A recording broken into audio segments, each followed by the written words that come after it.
ಸಹೋದರರೇ, ಈ ದಿನ ಸು ಕೃಷ್ಣಮೂರ್ತಿಯವರ ಕೃತಿಗಳ ವಿಷಯವಾಗಿ ಉಪನ್ಯಾಸ ಮಾಡಲು ನನಗೆ ಅವಕಾಶ ಕೊಟ್ಟಿದ್ದಕ್ಕಾಗಿ ನಾನು ಕೃತಜ್ಞರಾಗಿದ್ದೇನೆ.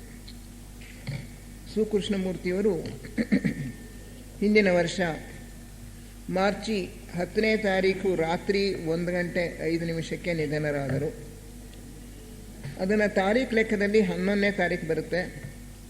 ಹಿಂದೂ ಪಂಚಾಂಗದ ಪ್ರಕಾರ ಅದು 10ನೇ ತಾರೀಕಿಗೆ ಬೀಳುತ್ತೆ.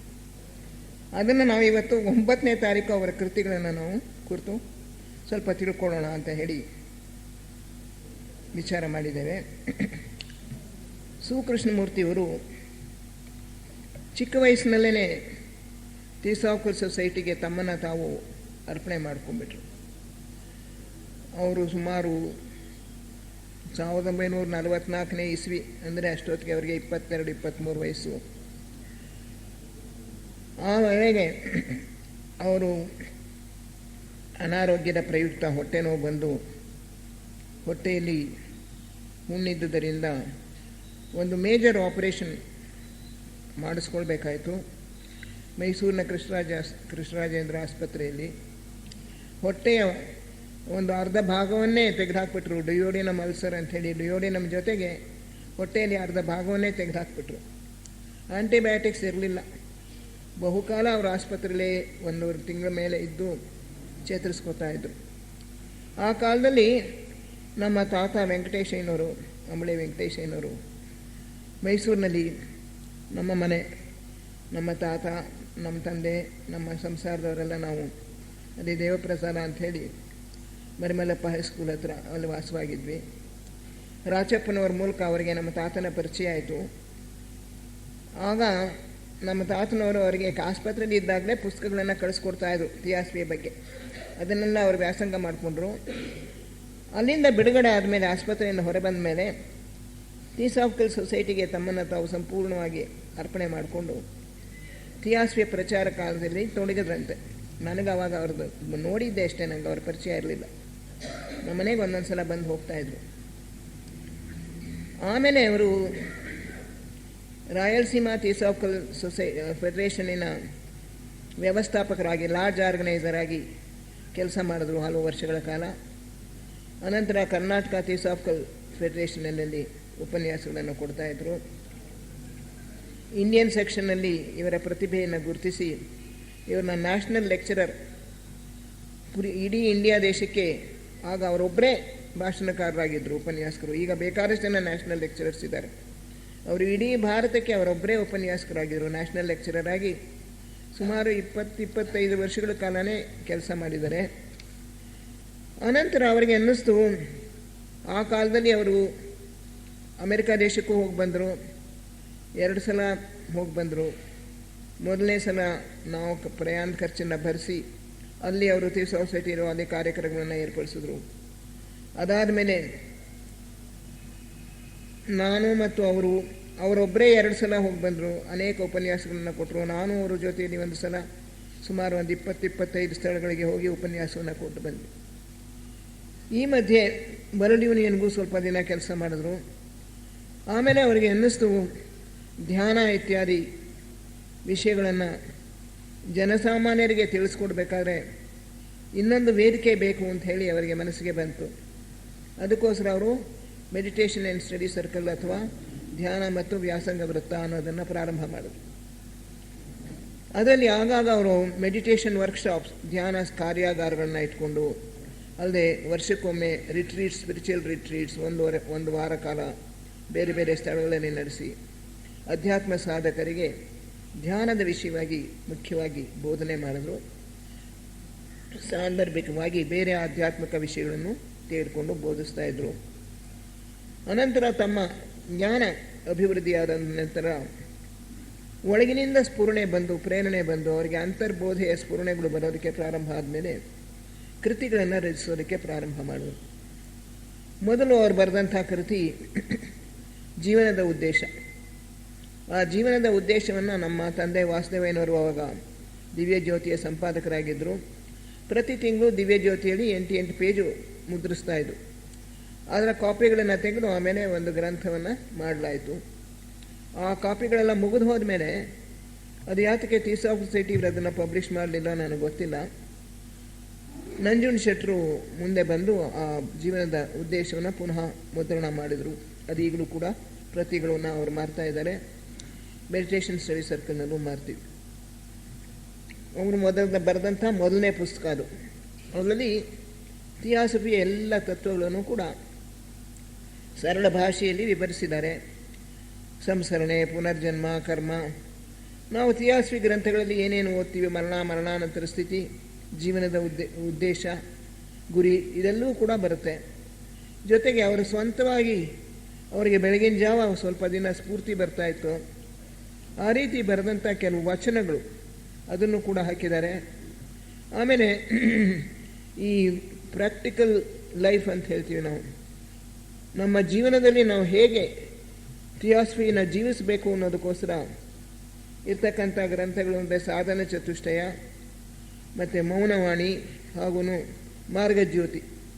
ಈ ಗ್ರಂಥಗಳ ಕೆಲವು ಸಾರ ಭಾಗಗಳನ್ನು ಹಾಗೂ ಮಾಸ್ಟರ್ಸ್ ಆ್ಯಂಡ್ ದಿ ಪಾತ್, ಯೋಗ ಮತ್ತು ಯೋಗಪಥ, ಇದರ ಕೆಲವು ಭಾಗಗಳನ್ನು ಅವರು ಪದ್ಯ ರೂಪದಲ್ಲಿ ಕೂಡ ಆ ಜೀವನ ಉದ್ದೇಶದಲ್ಲಿ ಬರೆದಿದ್ದಾರೆ. ಇದು ಅವರ ಮೊದಲನೆಯ ಕನ್ನಡದ ಗ್ರಂಥ. ಅದಾದ ನಂತರ ಹಲವಾರು ಇಂಗ್ಲೀಷ್ ಪುಸ್ತಕಗಳನ್ನು ಬರೆದರು. Meditation, a journey from the known to the unknown, ಧ್ಯಾನ, ತಿಳಿದಿಲ್ಲದ್ದರಿಂದ ತಿಳಿದಿರುವುದರಿಂದ ತಿಳಿಯದ್ದರ ಕಡೆಗೆ ಒಂದು ಪ್ರಯಾಣ ಅಂತ ನಾವು ಭಾವಿಸ್ಬೋದು. ಇದನ್ನು ಮೊದಲು ಇಂಗ್ಲೀಷ್ನಲ್ಲಿ ಬರೆದರು, ಪ್ರಚುರ ಮಾಡಿದ್ರು. ಅದರಲ್ಲಿ ಧ್ಯಾನದ ನಾನಾ ಮುಖಗಳನ್ನು ತೆಗೆದುಕೊಂಡು ವಿವರಿಸಿದ್ದಾರೆ. ಧ್ಯಾನಕ್ಕೆ ಒಂದು ನಿರ್ದಿಷ್ಟವಾದ ಕ್ರಮ ಇಲ್ಲ. ಪ್ರತಿಯೊಂದು ಸಂಸ್ಥೆಯವರು ಕೂಡ ತಮ್ಮದೇ ಆದ ಒಂದು ಕ್ರಮವನ್ನು ಅವರೇ ಪ್ರತಿಪಾದಿಸ್ತಾರೆ. ಧ್ಯಾನವನ್ನು ನಾವು ಯಾವ ಕ್ರಮದಿಂದ ಮಾಡಿದ್ರೂ ಪರವಾಗಿಲ್ಲ. ಧ್ಯಾನದ ಮುಖ್ಯ ಉದ್ದೇಶ ಸಾಧಕನ ಪ್ರಜ್ಞೆಯನ್ನು ಮನಸ್ಸಿನಿಂದ ಇನ್ನೂ ಮೇಲ್ಮಟ್ಟಕ್ಕೆ ಏರಿಸ್ತಕ್ಕಂಥದ್ದು. ನಮ್ಮ ಎಲ್ಲರ ಪ್ರಜ್ಞೆಗಳು ಕೂಡ ಸಾಧಾರಣವಾಗಿ ಮನಸ್ಸಿನ ಮಟ್ಟದಲ್ಲೇ ಇರುತ್ತವೆ. ಮನಸ್ಸಿನ ಮೂಲಕವೇ ನಾವು ವಿಚಾರ ಮಾಡ್ತೇವೆ, ಮನಸ್ಸಿನ ಮೂಲಕವೇ ನಾವು ಚಿತ್ರಗಳನ್ನು ಕಲ್ಪಿಸ್ಕೋತೇವೆ, ಅದರ ಮೂಲಕವೇ ತರ್ಕ ಮಾಡ್ತೇವೆ. ಅಧ್ಯಾತ್ಮ ಜೀವನದಲ್ಲಿ ಪ್ರಜ್ಞೆಯನ್ನು ಮೇಲಕ್ಕೆ ಏರಿಸ್ತಕ್ಕಂಥದ್ದು ಬಹಳ ಮುಖ್ಯ. ನಾವು ನಮ್ಮ ಜೀವನದ ಗುರಿಯನ್ನು ಮುಟ್ಟಬೇಕಾದ್ರೆ, ಜೀವನದ ಗುರಿ ಅಂತ ಹೇಳಿದ್ರೆ ಪರಿಪೂರ್ಣತೆ. ಆ ಪರಿಪೂರ್ಣತೆಯ ಗುರಿಯನ್ನು, ಜೀವನ್ಮುಕ್ತಿಯ ಗುರಿಯನ್ನು ಮುಟ್ಟಬೇಕಾದ್ರೆ ಪ್ರಜ್ಞೆಯನ್ನು ಊರ್ಧ್ವ ಲೋಕಗಳಿಗೆ ಮತ್ತು ನಮ್ಮ ಊರ್ಧ್ವ ದೇಹಗಳಿಗೆ ನಾವು ಏರಿಸೋದನ್ನು ಕಲಿಬೇಕು. ನಮಗೆ ಈ ಸ್ಥೂಲ ದೇಹವಲ್ಲದೆ ನಮಗೆ ಕಾಮದೇಹ ಇದೆ, ಮನೋದೇಹ ಇದೆ, ಕಾರಣದೇಹ ಇದೆ, ಅಂದರೆ ಊರ್ಧ್ವ ಮನಸ್ಸು, ಶುದ್ಧ ಮನಸ್ಸಿನ ದೇಹ, ಬುದ್ಧಿದೇಹ ಇದೆ. ನಮ್ಮ ಬುದ್ಧಿ ಪ್ರಜ್ಞೆಗೆ ಅದೇ ಆಕಾರ.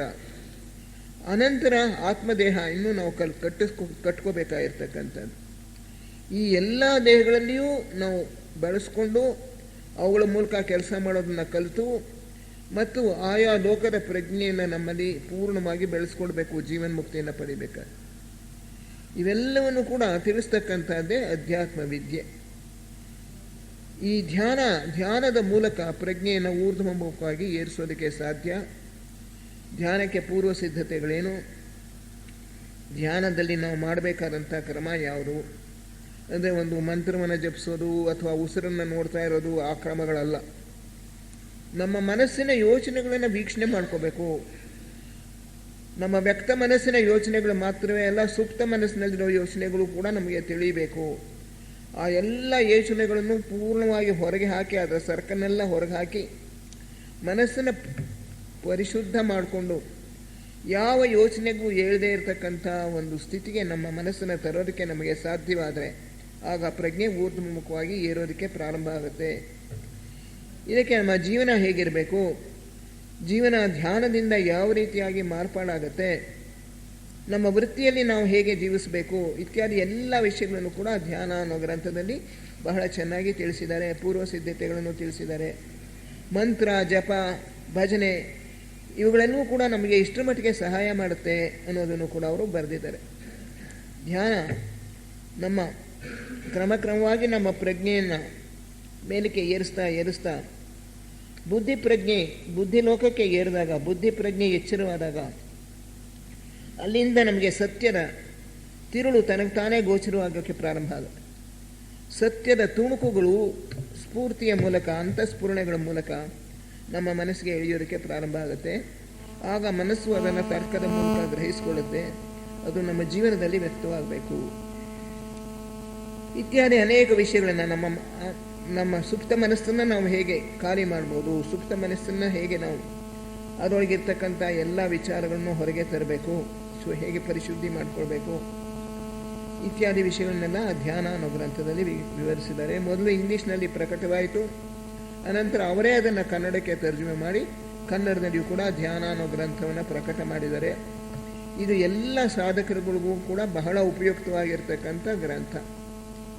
ಇದಾದ ನಂತರ ಅವರು ಇಂಗ್ಲೀಷ್ನಲ್ಲಿ ಮ್ಯಾನ್ ನೋ ದೈ ಸೆಲ್ಫ್, ಮನುಷ್ಯ ನಿನ್ನನ್ನು ನೀನು ತಿಳಿದುಕೋ ಅನ್ನೋದನ್ನು ಅವರು ಇಂಗ್ಲೀಷ್ನಲ್ಲಿ ಆ ಒಂದು ಗ್ರಂಥವನ್ನು ಬರೆದರು.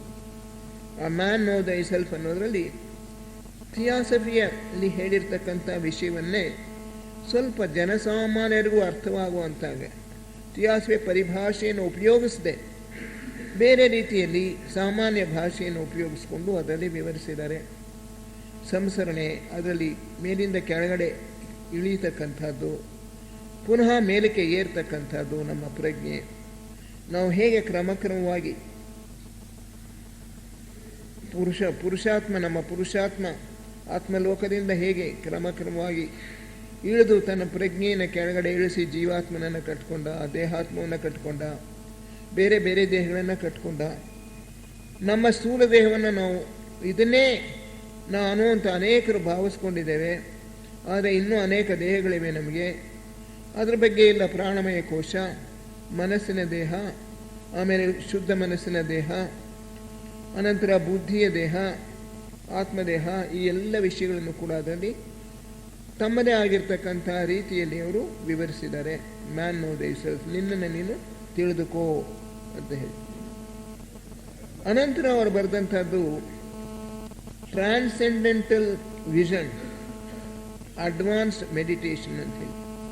ಟ್ರಾನ್ಸೆಂಡೆಂಟಲ್ ವಿಷನ್, ನಮ್ಮ ಪ್ರಜ್ಞೆ ನಿಜವಾಗಿಯೂ ಕೂಡ ಮೇಲ್ಮೇಲಕ್ಕೆ ಏರಿ ಆತ್ಮಲೋಕಕ್ಕೆ ಏರಿದಾಗ ನಮ್ಮ ದೃಷ್ಟಿಗೆ ಏನು ಗೋಚರವಾಗತ್ತೆ ಅನ್ನೋದನ್ನು ಅದರಲ್ಲಿ ವಿವರಿಸಿದ್ದಾರೆ. ಆತ್ಮಲೋಕಕ್ಕೆ ಹೋದಾಗ ಪುರುಷಾತ್ಮನಿಗೆ ಯಾವ ರೀತಿಯಾಗಿ ಅನುಭವವಾಗುತ್ತೆ, ಅವರಿಗೆ ಸ್ವತಃ ಬುದ್ಧಿ ಪ್ರಜ್ಞೆ ಎಚ್ಚರವಾಗಿತ್ತು. ಆ ಬುದ್ಧಿ ಪ್ರಜ್ಞೆಯ ಮೂಲಕ ಅವರಿಗೆ ಅಂತಃಸ್ಫುರಣೆಗಳು ಬರ್ತಾ ಇದ್ವು. ಆದ್ದರಿಂದ ಅವರು ಈ ವಿಷಯಗಳನ್ನು ತಮ್ಮ ಸ್ವಂತ ಅನುಭವದಿಂದ ಬಹಳ ಮಟ್ಟಿಗೆ ವಿವರಿಸಿದ್ದಾರೆ ಅಂತ ಹೇಳಿ ನಾವು ಭಾವಿಸ್ಬೋದು. ಅದರೊಳಗೆ ಒಂದು ಕಡೆ ಬರೀತಾನೆ, ಬುದ್ಧಿ ಪ್ರಜ್ಞೆ ಮನಸ್ಸಿನ ಮಟ್ಟಕ್ಕೆ ಇಳಿದಾಗ ಅದು ನಮಗೆ ಬೋಧೆಯನ್ನು ಕೊಡುತ್ತೆ. ಕಾಮದೇಹದ ಮಟ್ಟಕ್ಕೆ ಇಳಿದಾಗ ಅದು ನಮಗೆ ಇನ್ಸ್ಪಿರೇಷನ್ ಅಂದರೆ ಸ್ಫೂರ್ತಿಯನ್ನು ಕೊಡುತ್ತೆ. The inner silence becomes A bridge between intuition and mind. Inner silence ಅಂತ ಕರೆದ್ರು ಅವರು ಕಾರಣದೇಹದ ಪ್ರಜ್ಞೆಯನ್ನು. ಯಾಕೆಂದರೆ ಕಾರಣದೇಹದಕ್ಕೆ ನಮ್ಮ ಪ್ರಜ್ಞೆ ಏರಿದಾಗ ಅಲ್ಲಿ ಅದು ಮಾತಿನ ಮೂಲಕವಾಗಲಿ, ಸಂಕಲ್ಪದ ಮೂಲಕವಾಗಲಿ, ಚಿತ್ರದ ಮೂಲಕವಾಗಲಿ ವ್ಯಕ್ತವಾಗೋದಿಲ್ಲ. ನಾವು ಮನೋದೇಹದಲ್ಲಿ ಮಾಡ್ತಕ್ಕಂಥ ಯೋಚನೆಗಳೆಲ್ಲ ಚಿತ್ರಗಳ ಮೂಲಕ, ಇಮೇಜಸ್, ಮೆಂಟಲ್ ಇಮೇಜಸ್ ಅಂತೀವಿ, ಮಾನಸಿಕ ಚಿತ್ರಗಳ ಮೂಲಕ ನಾವು ಯೋಚನೆ ಮಾಡ್ತೇವೆ. ನಮ್ಮ ಮನೆ ಅಂದ ತಕ್ಷಣ ಮನೆಯ ಚಿತ್ರ ಬರುತ್ತೆ, ನನ್ನ ಹೆಂಡತಿ ಅಂದ ತಕ್ಷಣ ಹೆಂಡತಿ ಚಿತ್ರ, ಗಂಡ ಅಂದರೆ ಗಂಡನ ಚಿತ್ರ, ಮಕ್ಕಳು ಅಂದರೆ ಮಕ್ಕಳ ಚಿತ್ರ, ಇವು ನಮ್ಮ ಮನಸ್ಸಿನಲ್ಲಿ ಮೂಡುತ್ತವೆ. ಅದೇ ಕಾರಣದೇಹದಲ್ಲಿ ಈ ರೀತಿಯಾಗಿ ಚಿತ್ರಗಳ ಮೂಲಕ ನಾವು ಯೋಚನೆ ಮಾಡಲ್ಲ. It is A formless mind. ಅಲ್ಲಿ ಫಾರ್ಮ್ಸ್ ಇಲ್ಲ, ರೂಪಗಳಿಲ್ಲ. ಅಲ್ಲಿ ನಾವು ಮಾಡ್ತಕ್ಕಂಥದ್ದೆಲ್ಲ ನಿಸ್ವಾರ್ಥವಾಗಿರ್ತಕ್ಕಂಥ, ಅಹಂಕಾರ ರಹಿತವಾಗಿರ್ತಕ್ಕಂಥ ಆಲೋಚನೆಗಳು. ಸ್ವಾರ್ಥತೆ ಇದ್ದರೆ ಅಥವಾ ಅಹಂಕಾರ ಇದ್ದರೆ ಅಂಥ ಯೋಚನೆಗಳೆಲ್ಲ ಮನೋದೇಹದಲ್ಲಿ ವ್ಯಕ್ತವಾಗುತ್ತೆ. ಆದರೆ ಕಾರಣದೇಹದಲ್ಲಿ ವ್ಯಕ್ತವಾಗ್ತಕ್ಕಂಥ ಆಲೋಚನೆಗಳು ಪರಿಶುದ್ಧವಾದವು, ನಿಸ್ವಾರ್ಥವಾದವು, ಉನ್ನತ ಮಟ್ಟದವು, ತಾತ್ವಿಕವಾದವು, ಸಾಮಾನ್ಯ ತತ್ವಗಳನ್ನು ಗ್ರಹಿಸ್ತಕ್ಕಂಥದ್ದು, ವಿಜ್ಞಾನದ ತತ್ವಗಳು, ನಿಯಮಗಳನ್ನು ನಾವು ಅರ್ಥ ಮಾಡ್ಕೊಳ್ಳೋದು, ಮತ್ತು ತತ್ವಶಾಸ್ತ್ರದಲ್ಲಿರ್ತಕ್ಕಂಥ ವಿಷಯಗಳನ್ನು ನಾವು ಅರ್ಥ ಮಾಡ್ಕೊಳ್ಳೋದು, ಅದೇ ರೀತಿಯಲ್ಲಿ ಗಣಿತದಲ್ಲಿ ಉನ್ನತ ಗಣಿತದ ವಿಷಯಗಳನ್ನ ಅರ್ಥ ಮಾಡ್ಕೊಳ್ಳೋದು, ಇದೆಲ್ಲ ನಮ್ಮ ತಾತ್ವಿಕ ಮನಸ್ಸು ಅಂದರೆ ಕಾರಣ ದೇಹದಲ್ಲಿರ್ತಕ್ಕಂಥ ಮನಸ್ಸು. ಅದು ಬೆಳೆಸ್ಕೊಂಡಿಲ್ಲ ನಾವಿನ್ನೂ ಸಾಕಾದಷ್ಟು, ಇನ್ನೂ ಬೆಳೆಸ್ಕೋತಾ ಹೋಗಬೇಕು. ಹೆಚ್ಚು ಹೆಚ್ಚು ತಾತ್ವಿಕವಾಗಿ ನಾವು ಆಲೋಚನೆ ಮಾಡೋದು. ಒಂದೊಂದು ವಿಷಯವನ್ನು ನಾವು ಓದಿದ ಮೇಲೂ ಆಳವಾಗಿ ಇಳಿದು ಅದರ ಬಗ್ಗೆ ಅರ್ಥವನ್ನು ಗ್ರಹಿಸ್ಕೊಳ್ಳೋದಕ್ಕೆ ಪ್ರಯತ್ನ ಪಟ್ಟಾಗ ಈ ಕಾರಣದೇಹದ ಮನಸ್ಸು ಬೆಳೆಯೋದಕ್ಕೆ ಪ್ರಾರಂಭ ಆಗುತ್ತೆ. ಅಲ್ಲಿ ಸ್ವಾರ್ಥತೆ ಇಲ್ಲ, ನಿಸ್ವಾರ್ಥ ಮನಸ್ಸು. ಅದು ನಮ್ಮ ಜೀವಾತ್ಮನ ಒಂದು ಉಪಾಧಿ. ಜೀವಾತ್ಮನ 3 ಉಪಾಧಿಗಳು ಯಾವುದು ಅಂದರೆ ಶುದ್ಧ ಮನಸ್ಸು, ಅನಂತರ ಬುದ್ಧಿ ಪ್ರಜ್ಞೆ ಅಥವಾ ಬುದ್ಧಿದೇಹ ಮತ್ತು ಆತ್ಮದೇಹ. ಇಚ್ಛೆ, ಜ್ಞಾನ, ಕ್ರಿಯೆ ಎಂದು ಈ 3ನ್ನ ವ್ಯಕ್ತ ಮಾಡ್ತಕ್ಕಂಥದ್ದು ಈ 3 ದೇಹಗಳು. ಅದರಿಂದ ಕಾರಣ ದೇಹಕ್ಕೆ ಸಾವಿಲ್ಲ. ಅದು ಈ ನಮ್ಮ ಸ್ಥೂಲ ದೇಹ, ಕಾಮದೇಹ, ರೂಪದೇಹದಂತೆ ಸಾಯೋದಿಲ್ಲ ಜನ್ಮದಿಂದ ಜನ್ಮಕ್ಕೆ. ನಮ್ಮ ಆತ್ಮನ ಶಾಶ್ವತವಾದ ದೇಹ ಕಾರಣದೇಹ. ಈ ಕಾರಣದೇಹದ ಪ್ರಜ್ಞೆಯನ್ನು ಅವರು ಇನ್ನರ್ ಸೈಲೆನ್ಸ್ ಅಂತ ಕರೆದಿದ್ದಾರೆ, ಮೌನ ಮನಸ್ಸು. ಆ ಕಾರಣದೇಹದಲ್ಲಿರ್ತಕ್ಕಂಥ ಮನಸ್ಸು ಮೌನವಾಗಿರುತ್ತೆ, ಅದು ರೂಪಗಳನ್ನು ಕಲ್ಪಿಸ್ಕೊಳ್ಳೋದಿಲ್ಲ. It is not a chattering mind. ನಮ್ಮ ಕೆಳಗಿನ ಮನಸ್ಸು ಒಂದೇ ಸಮ ಮಾತನಾಡ್ತಾ ಇರುತ್ತೆ, ಆದರೆ ಅಶುದ್ಧ ಮನಸ್ಸು ಮಾತನಾಡೋದಿಲ್ಲ, ಮೌನವಾಗಿ ವಿಷಯಗಳನ್ನು ಗ್ರಹಿಸ್ಕೊಳ್ಳುತ್ತೆ. ಈ ಇನ್ನರ್ ಸೈಲೆನ್ಸ್ ಅಥವಾ ಮೌನ ಮನಸ್ಸು ನಮ್ಮ ಅಂತರ್ಬೋಧೆಗೂ ಮತ್ತು ಅಂತರ್ಬೋಧೆಗೂ ಮನಸ್ಸಿಗೂ ಅಂದರೆ ತಾರ್ಕಿಕ ಮನಸ್ಸಿಗೂ ಒಂದು ಸೇತುವೆ ಆಗಿ ಕೆಲಸ ಮಾಡುತ್ತೆ. ಅಲ್ಲಿಂದ ವಿಷಯಗಳನ್ನು ಗ್ರಹಿಸಿಕೊಂಡು, ಅಂತರ್ಬೋಧೆಯ ಮೂಲಕ ವಿಷಯಗಳನ್ನು ಗ್ರಹಿಸಿಕೊಂಡು ಅದನ್ನು ನಮ್ಮ ತಾರ್ಕಿಕ ಮನಸ್ಸಿಗೆ ಅದು ತಲುಪಿಸುತ್ತೆ. ಅದರಿಂದ ಈ intuitional flash which descends into the silence, inner silence, becomes insight at the level of the mind, inspiration at the level of the emotional nature, and sensitiveness and cheerfulness at the level of the physical body ಅಂತ ಬರೀತಾರೆ. ಈ ಅಂತರ್ಬೋಧೆ ನಮ್ಮಲ್ಲಿ ಬೆಳೆದಾಗ, ಬುದ್ಧಿ ಪ್ರಜ್ಞೆ ಎಚ್ಚರಗೊಂಡಾಗ, ಅಲ್ಲಿಂದ ಬುದ್ಧಿ ಪ್ರಜ್ಞೆಯ ಮಿಂಚುಗಳು ಬರೋದಕ್ಕೆ ಪ್ರಾರಂಭ ಆಗುತ್ತೆ.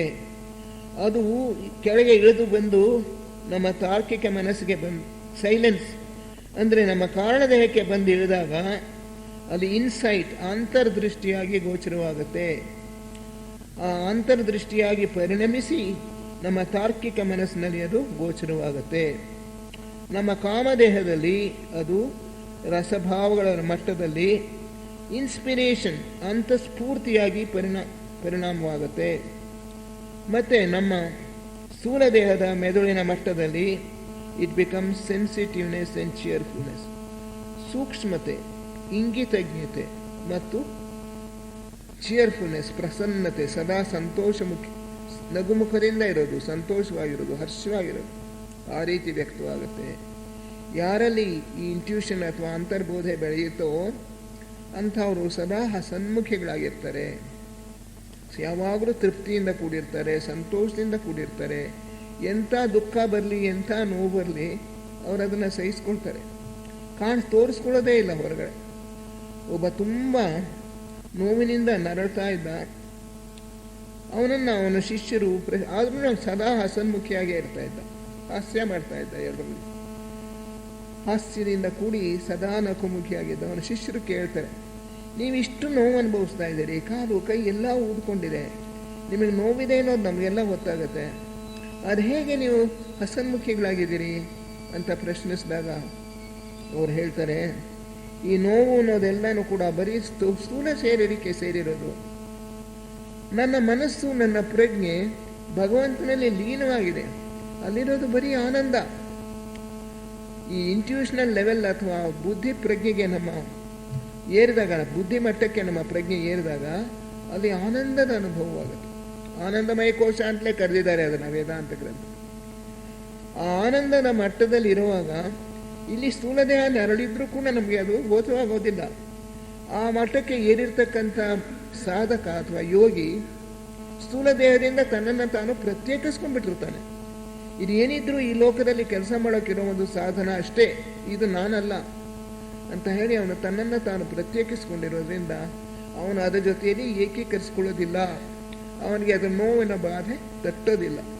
ತಟ್ಟಿದ್ರೂ ಅವನು ಅದನ್ನು ಮನಸ್ಸಿಗೆ ಹಚ್ಕೊಳ್ಳೋದಿಲ್ಲ. ರಮಣ ಮಹರ್ಷಿಗಳಿಗೆ ಕ್ಯಾನ್ಸರ್ ಬಂದು ಅವರ ಒಂದು ಕೈಯಿನ ಮುಂಭಾಗದಲ್ಲಿ ಒಂದು ದೊಡ್ಡ ವ್ರಣ, ಅದನ್ನು ತೆಗಿಬೇಕಾಯ್ತು.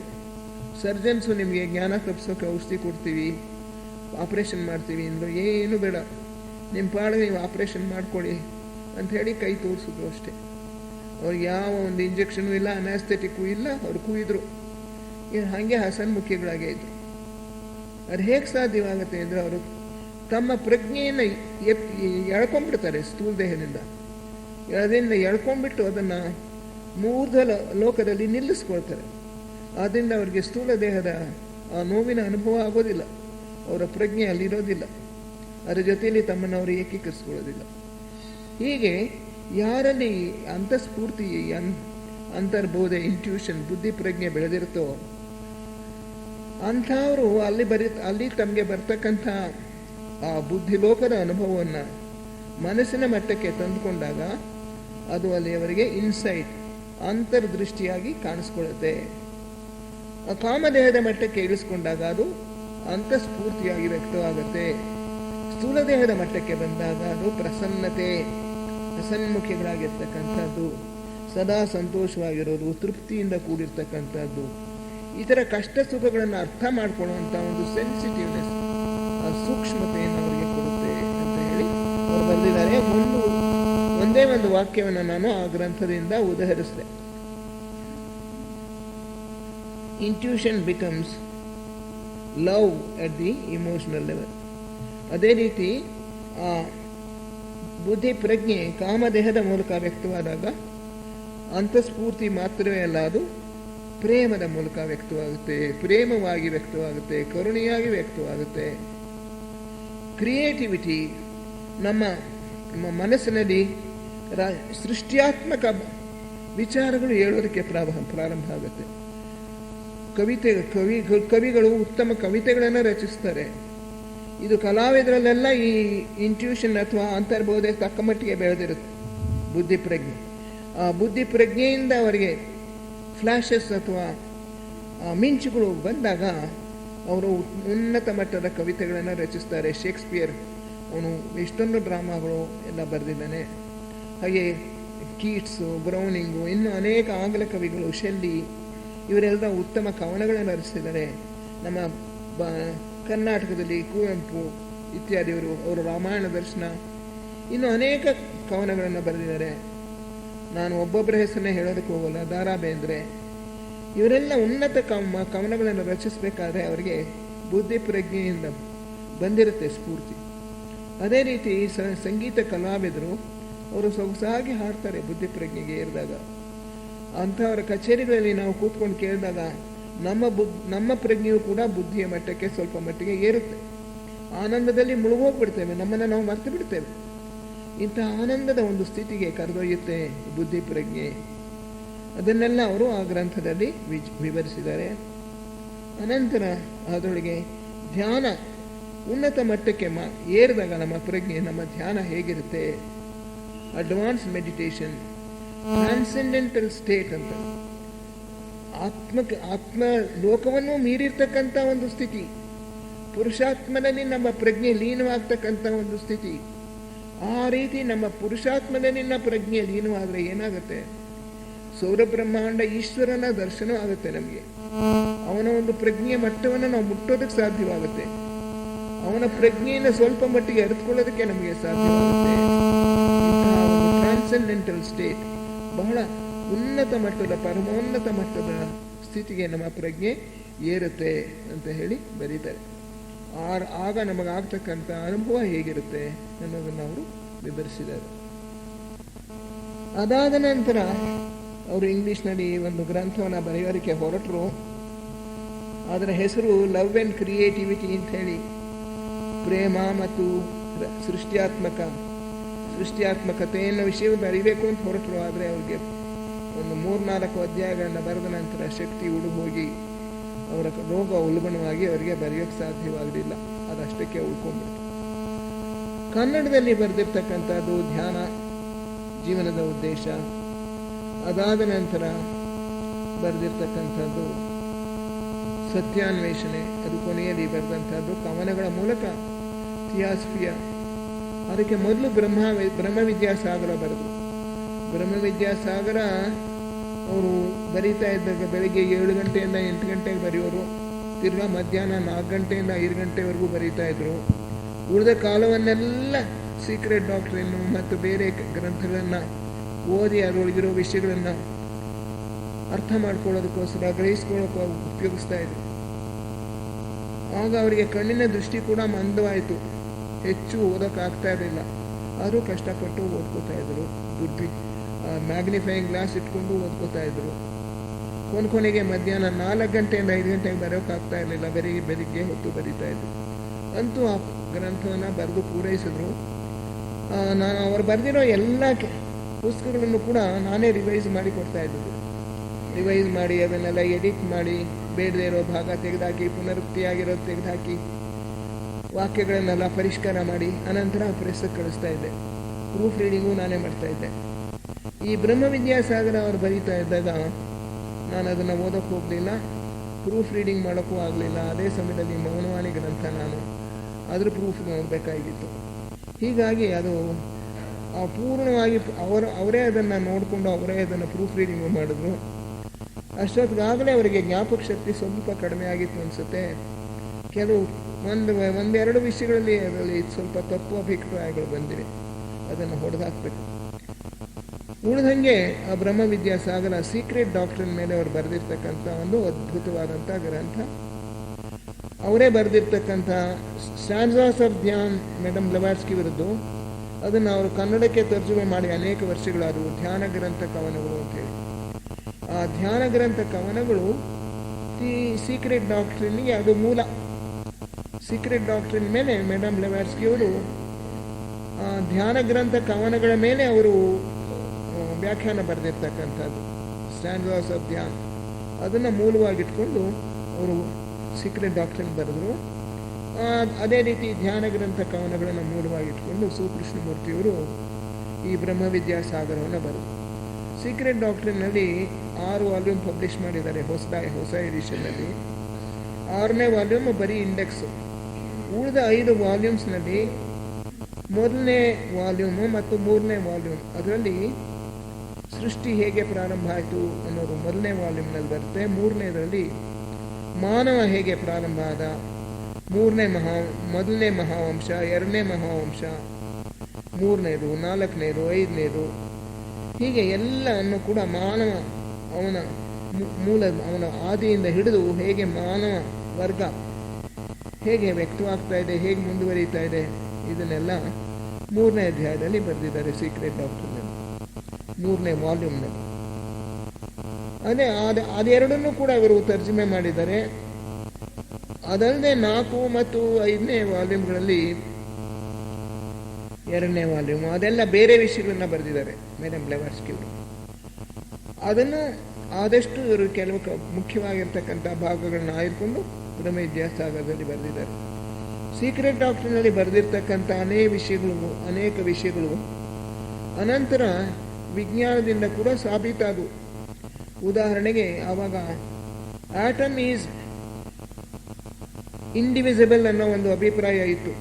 ಜಾನ್ ಡಾಲ್ಟನ್ ಅನ್ನೋ ವಿಜ್ಞಾನಿ ಹೇಳಿದ್ದು, ಪರಮಾಣುವನ್ನು ಭೇದಿಸೋದಕ್ಕೆ ಸಾಧ್ಯವಿಲ್ಲ, ಇದು ವಸ್ತುವಿನ ಅತ್ಯಂತ ಚಿಕ್ಕ ಕಣ ಅಂತ ಹೇಳಿ ಡೆಫಿನಿಷನ್, ಅದೇ ನಿರೂಪಣೆ.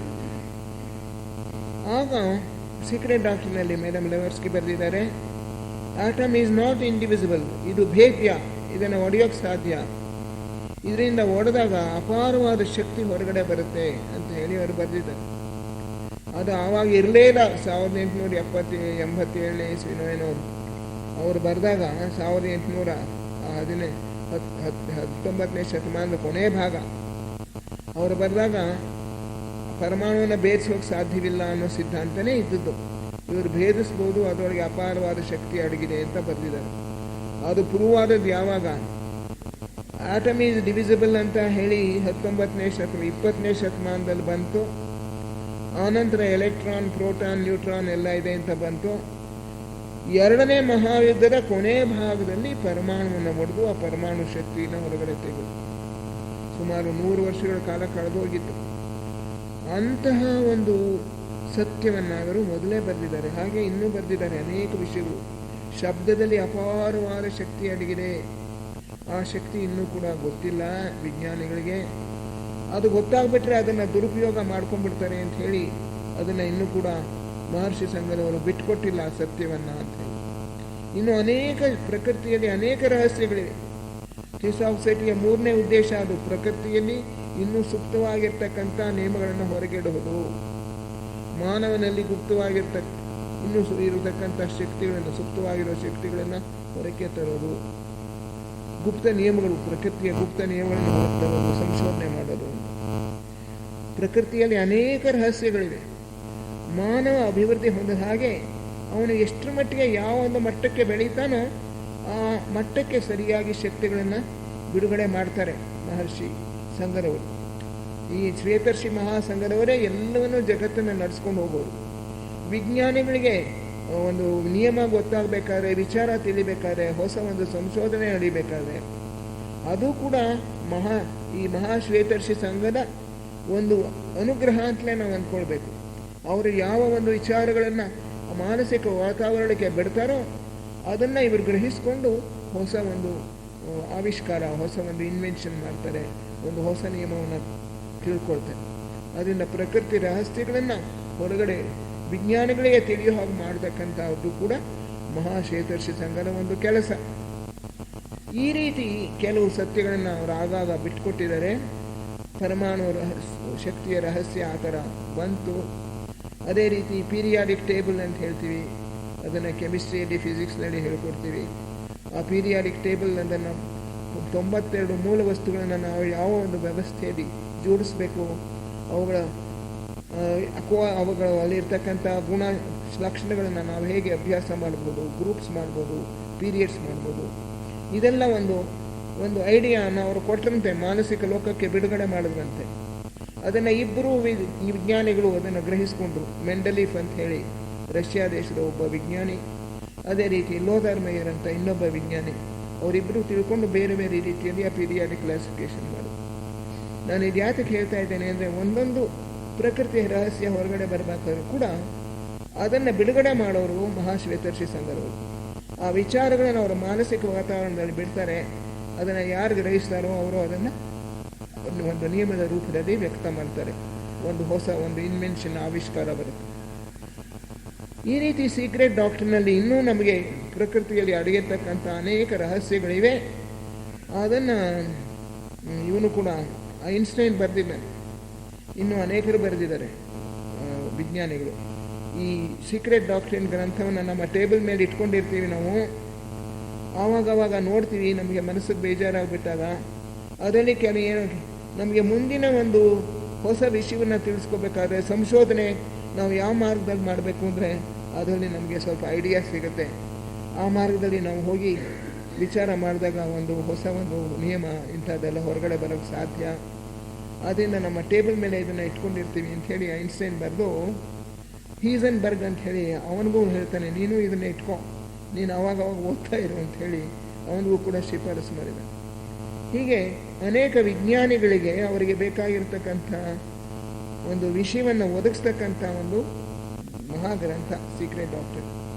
ಆಗಿನ ಕಾಲದಲ್ಲಿ ಅದು ಪ್ರಕಟವಾದಾಗ ಅದಕ್ಕೆ ಅದ್ಭುತವಾಗಿರ್ತಕ್ಕಂಥ ಸ್ವಾಗತ ಸಿಕ್ತು. ಅನೇಕ ವಿಜ್ಞಾನಿಗಳು, ವಿಚಾರವಂತರು ಆ ಪುಸ್ತಕಗಳನ್ನು ಕೊಂಡ್ಕೊಂಡು ಓದೋದಕ್ಕೆ ಪ್ರಾರಂಭ ಮಾಡಿದ್ರು. ಇವತ್ತಿಗೂ ಸೀಕ್ರೆಟ್ ಡಾಕ್ಟರ್ ಗ್ರಂಥಕ್ಕೆ ಬಹಳ ಬೇಡಿಕೆ ಇದೆ. ಅದು ಹೊಸದಾಗಿ ಮುದ್ರಣ ಆಗ್ತಾನೇ ಇದೆ. ಎಷ್ಟೋ ವಿಷಯಗಳು ಇವತ್ತಿಗೆ ಅದು ಅನ್ವಯ ಆಗೋದಿಲ್ಲ, ವಿಜ್ಞಾನ ಬಹಳ ಮುಂದಕ್ಕೆ ಕೊಟ್ಟೋಗ್ಬಿಟ್ಟಿದೆ. ಆದರೂ ಕೂಡ ಅದರಲ್ಲಿ ನಮಗೆ ಇನ್ನೂ ಗೊತ್ತಿಲ್ಲದೆ ಇರತಕ್ಕಂಥ ಅನೇಕ ರಹಸ್ಯ ಸಂಗತಿಗಳು ಅಡಗಿವೆ. ಅದರೊಳಗೆ ಕೆಲವು ಮುಖ್ಯವಾಗಿರೋ ಸಂಗತಿಗಳನ್ನು ಆರಿಸಿಕೊಂಡು ಶಿವಕೃಷ್ಣಮೂರ್ತಿಯವರು ಬ್ರಹ್ಮ ವಿದ್ಯಾಸಾಗರದಲ್ಲಿ ಬರೆದಿದ್ದಾರೆ. ಅದಾದ ಮೇಲೆ ಅವರು ಸತ್ಯಾನ್ವೇಷಣೆ ಅಂಥೇಳಿ ಥಿಯಾಸಫಿಯ ಮೂಲ ತತ್ವಗಳನ್ನು ಬಹಳ ಸರಳ ಭಾಷೆಯಲ್ಲಿ ಸರಳವಾಗಿರ್ತಕ್ಕಂಥ ಕವನಗಳ ರೂಪದಲ್ಲಿ ಬರೆದಿದ್ದಾರೆ. ಆ ಕವನಗಳನ್ನು ಆ ಪುಸ್ತಕವನ್ನು ನಾನೇ ಅವರಿಗೆ ಪ್ರೂಫ್ ರೀಡಿಂಗ್ ಮಾಡೋಕ್ಕೂ ಆಗ್ತಾ ಇರಲಿಲ್ಲ. ಅವಾಗ ನಾನು ಪೂರ್ತಿಯಾಗಿ ಓದಿ ಕೆಲವು ಬದಲಾವಣೆಗಳನ್ನು ಮಾಡಿದೆ. ಅವರು ಒಪ್ಪಿಗೆ ತೆಗೆದುಕೊಂಡು ಆ ಬದಲಾವಣೆಗಳನ್ನು ಮಾಡಿ ಆಮೇಲೆ ಆ ಪುಸ್ತಕವನ್ನು ಪ್ರಕಟಣೆ ಮಾಡಿದ್ವಿ. ಅದು ಅವರ ಕೊನೆಯ ಪುಸ್ತಕ ಅಂತ ಹೇಳ್ಬೋದು. ಕೋನೆಯ ರಚನೆ. ಈ ಮಧ್ಯೆ ಅವರು ಕೆಲವು ಪುಸ್ತಕಗಳನ್ನು ಟ್ರಾನ್ಸ್ಲೇಟ್ ಮಾಡಿದ್ರು.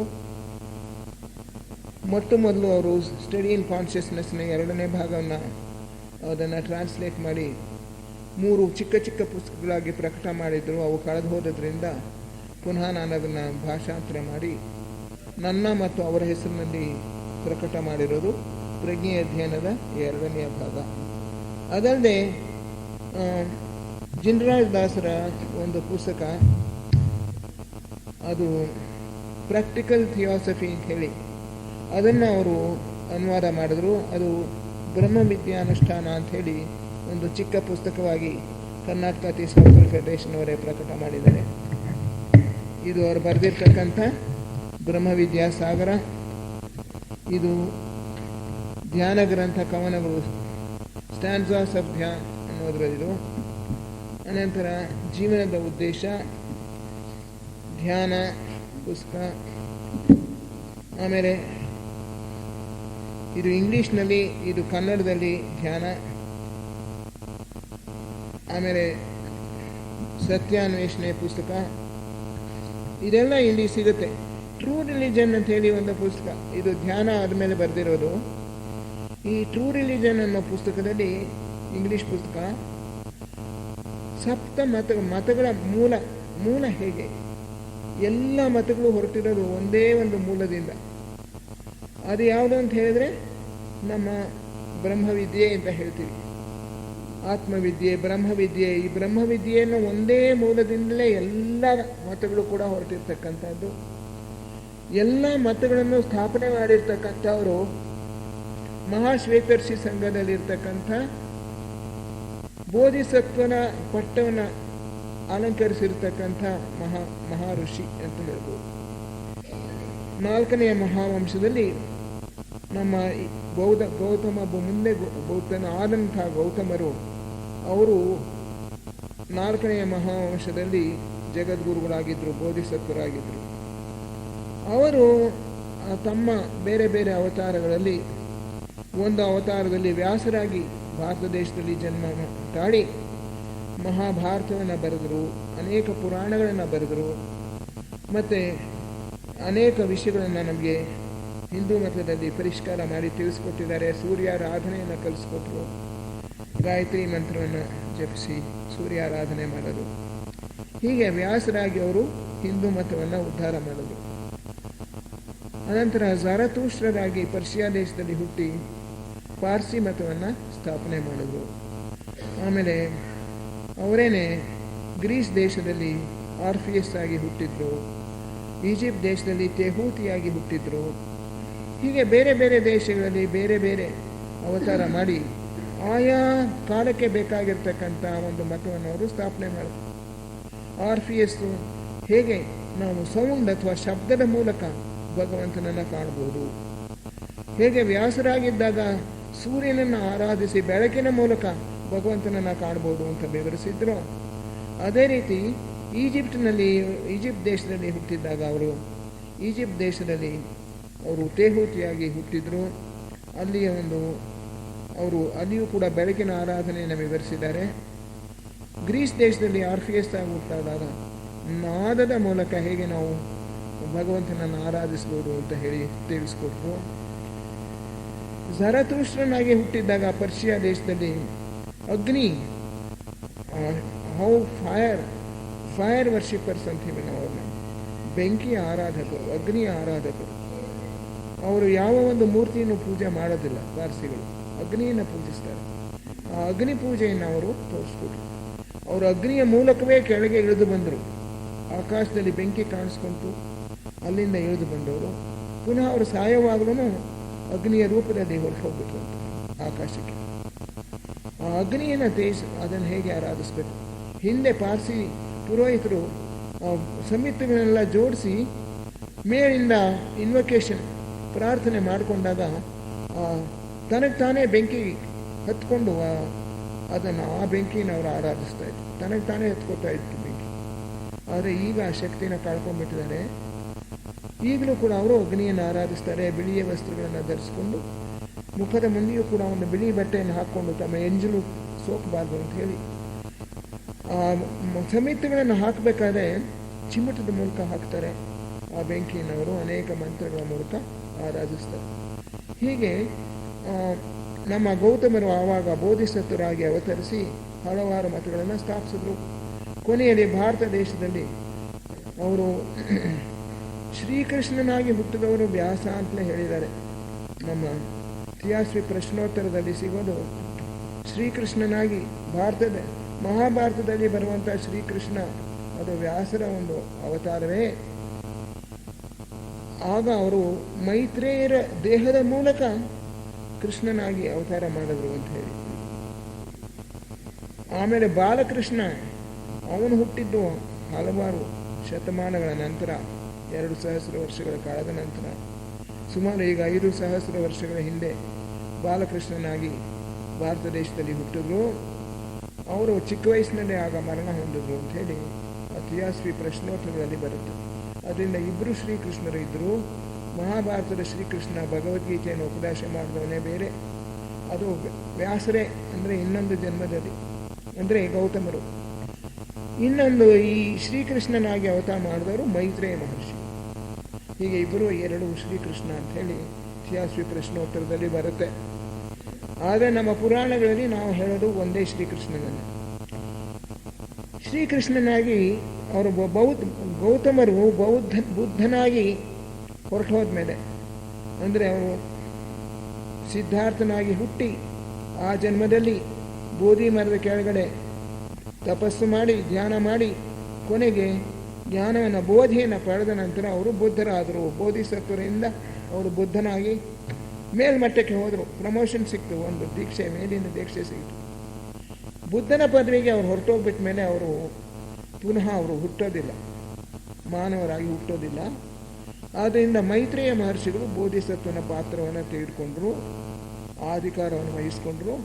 ಬೋಧಿಸತ್ವರಾಗಿ ಮೈತ್ರೇಯ ಮಹರ್ಷಿಗಳು ಅಧಿಕಾರ ವಹಿಸ್ಕೊಂಡ ನಂತರ ಮೊಟ್ಟ ಮೊದಲಾಗಿ ಭಾರತದಲ್ಲಿ ಬಾಲಕೃಷ್ಣನಾಗಿ ಜನ್ಮ ತಾಳಿದ್ರು.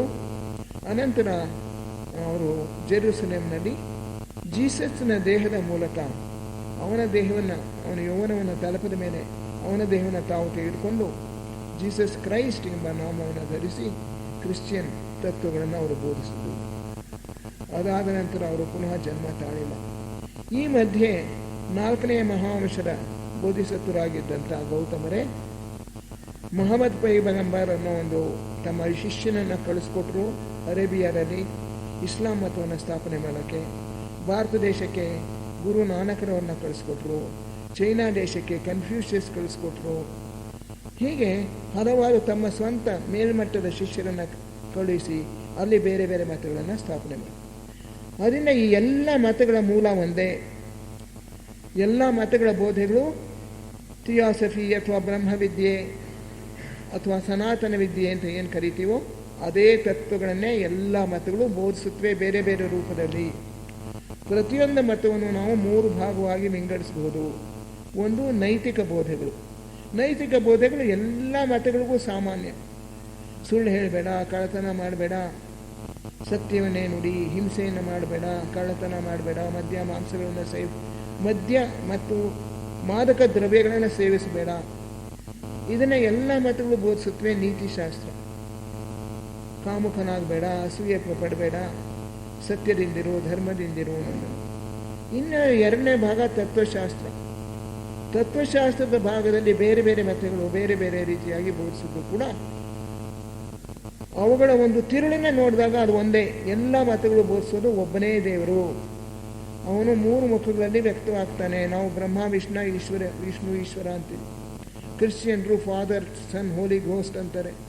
ಅದೇ ರೀತಿ ಪಾರ್ಸಿ ಮತದಲ್ಲಿ 3 ಬೇರೆ ಹೇಳ್ತಾರೆ. ಒಂದೊಂದು ಮತದಲ್ಲೂ ಈ ರೀತಿಯಲ್ಲಿ 3 ಮುಖಗಳನ್ನು ಹೇಳ್ತಾರೆ.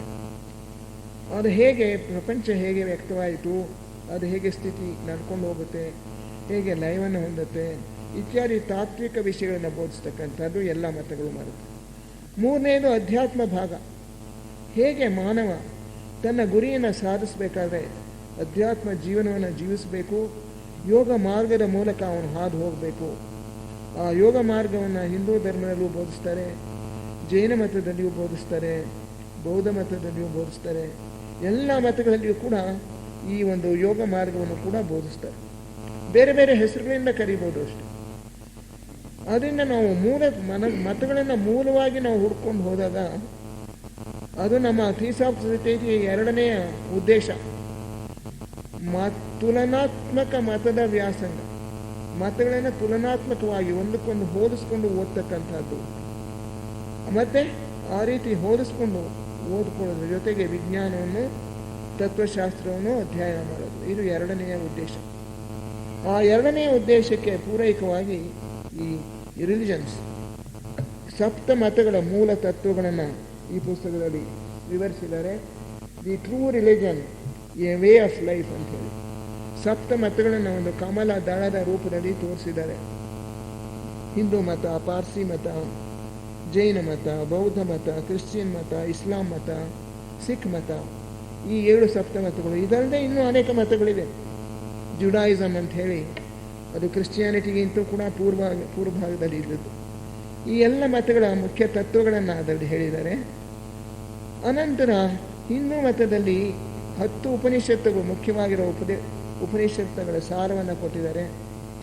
ಇದಲ್ಲದೆ ದೇವತೆಗಳನ್ನ ನಾವು ಯಾವ ರೀತಿ ವಿಗ್ರಹಗಳ ಮೂಲಕ ಯಾವತ್ತಕ್ಕೆ ಬೇರೆ ಬೇರೆ ಆಕಾರಗಳನ್ನು ಕೊಟ್ಟಿದ್ದೇವೆ, ಈ ವಿಗ್ರಹಗಳ ಅಂತರಾರ್ಥವೇನು, ವಿಷ್ಣುವಿಗೆ 4 ಕೈ, ಶಂಖ, ಚಕ್ರ, ಗದೆ, ಪದ್ಮ, ಈಶ್ವರನಿಗೆ ತ್ರಿಶೂಲ ಇತ್ಯಾದಿ ನಾವು ಬೇರೆ ಬೇರೆ ಆಕಾರಗಳನ್ನು ಕೊಟ್ಟು ಬೇರೆ ಬೇರೆ ಉಪಕರಣಗಳನ್ನು ಕೊಡ್ತೀವಲ್ಲ, ಇದರ ಅರ್ಥ ಏನು, ಇದನ್ನೆಲ್ಲ ಅವರು ಅದೊಂದು ಅಧ್ಯಾಯದಲ್ಲಿ ಬರೆದಿದ್ದಾರೆ. ಎಲ್ಲಕ್ಕೂ ಕೂಡ ಮುಖ್ಯವಾಗಿ ನಾವು ಜೀವನದ ಗುರಿಯನ್ನು ಹೇಗೆ ಸಾಧಿಸ್ಬೋದು, ಯಾವ ಮತವಾದರೂ ಆಗಲಿ ಅದನ್ನು ನಾವು ಭಕ್ತಿಯಿಂದ, ಶ್ರದ್ಧೆಯಿಂದ ಅರ್ಥ ಮಾಡಿಕೊಂಡು ನಮ್ಮ ದಿನ ಜೀವನದಲ್ಲಿ ಈ ಮತದ ತತ್ವಗಳ ಪ್ರಕಾರ ನಾವು ಜೀವನವನ್ನು ಜೀವಿಸ್ತು ಅಂತ ಹೇಳಿದರೆ ಅದು ನಮ್ಮನ್ನು ಭಗವಂತನ ಹತ್ರ ಕರ್ಕೊಂಡು ಹೋಗುತ್ತೆ. ಭಗವದ್ಗೀತೆಯ ಮೇಲೂ ಕೂಡ ಒಂದು ಅಧ್ಯಾಯ ಇದೆ. ಭಗವದ್ಗೀತೆಯನ್ನು ನಾವು ತೆಗೆದುಕೊಂಡ್ರೆ ಶ್ರೀಕೃಷ್ಣ ಹೇಳ್ತಾನೆ, ಯಾವ್ಯಾವ ಮಾರ್ಗದಲ್ಲಿ ಬರಲಿ ಜನರು, ಅದೇ ಮಾರ್ಗದಲ್ಲಿ ನಾನು ಅವ್ರನ್ನ ಸ್ವೀಕರಿಸ್ತೇನೆ. ಎಲ್ಲ ನದಿಗಳು ಕೂಡ ಕೊನೆಗೆ ಹೇಗೆ ಸಮುದ್ರವನ್ನು ಸೇರುತ್ತೋ, ಅದು ಪೂರ್ವ ದಿಕ್ಕಿನಿಂದ ಹರಿದು ಬರಲಿ, ಪಶ್ಚಿಮ ದಿಕ್ಕಿನಿಂದ ಹರಿದು ಬರಲಿ, ಉತ್ತರದಿಂದ ಬರಲಿ, ದಕ್ಷಿಣದಿಂದ ಬರಲಿ, ಎಲ್ಲ ನದಿಗಳು ಕೊನೆಗೆ ಸಮುದ್ರವನ್ನೇ ಸೇರುತ್ತೆ. ಹಾಗೆ ಅದು ಹಿಂದೂ ಮತವಾಗಲಿ, ಬೌದ್ಧ ಮತವಾಗಲಿ, ಕ್ರಿಶ್ಚಿಯನ್ ಮತವಾಗಲಿ, ಇಸ್ಲಾಂ ಮತವಾಗಲಿ, ಎಲ್ಲ ಮತಗಳು ಕೂಡ ನಮ್ಮನ್ನು ಭಗವಂತನನ್ನು ಕರ್ಕೊಂಡು ಅವನ ಎಡೆಗೆ ಸೇರಿಸುತ್ತವೆ. ಭಗವಂತನನ್ನು ಸೇರೋಕ್ಕೆ ಎಲ್ಲ ಮತಗಳು ಕೂಡ ಬೇರೆ ಬೇರೆ ಮಾರ್ಗಗಳು. ಈ ಒಂದು ತತ್ವವನ್ನು ನಾವು ಅರ್ಥ ಮಾಡಿಕೊಂಡ್ರೆ ಇಂದಿನ ಜಗತ್ತಿನಲ್ಲಿ ಎಲ್ಲ ಮತಗಳು ಭಗವಂತನಿಗೆ ಸೇರುವ ಮಾರ್ಗಗಳೇ, ಮಾನವನನ್ನು ಭಗವಂತನಿಗೆ ಹತ್ತಿರಕ್ಕೆ ಕರ್ಕೊಂಡು ಹೋಗೋ ಮಾರ್ಗಗಳೇ. ಎಲ್ಲ ಮತಗಳ ಮೂಲ ತತ್ವಗಳು ಒಂದೇ ಅನ್ನೋ ಒಂದು ತತ್ವವನ್ನು ನಾವು ಅರ್ಥ ಮಾಡಿಕೊಂಡ್ರೆ ಪ್ರಪಂಚದ ಎಲ್ಲ ಜನರು ಕೂಡ, ಯಾವ ಒಬ್ಬ ಬೋಧಿಸತ್ವರು ಇಲ್ಲಿ ಶ್ರೀಕೃಷ್ಣನಾಗಿ ಜನ್ಮ ತಾಳಿದ್ರು, ಅವರೇ ಕ್ರಿಶ್ಚಿಯನ್ ಮತದಲ್ಲಿ ಕ್ರಿಶ್ಚಿಯನ್ನಾಗಿ ಜನ್ಮ ತಾಳಿದ್ರು.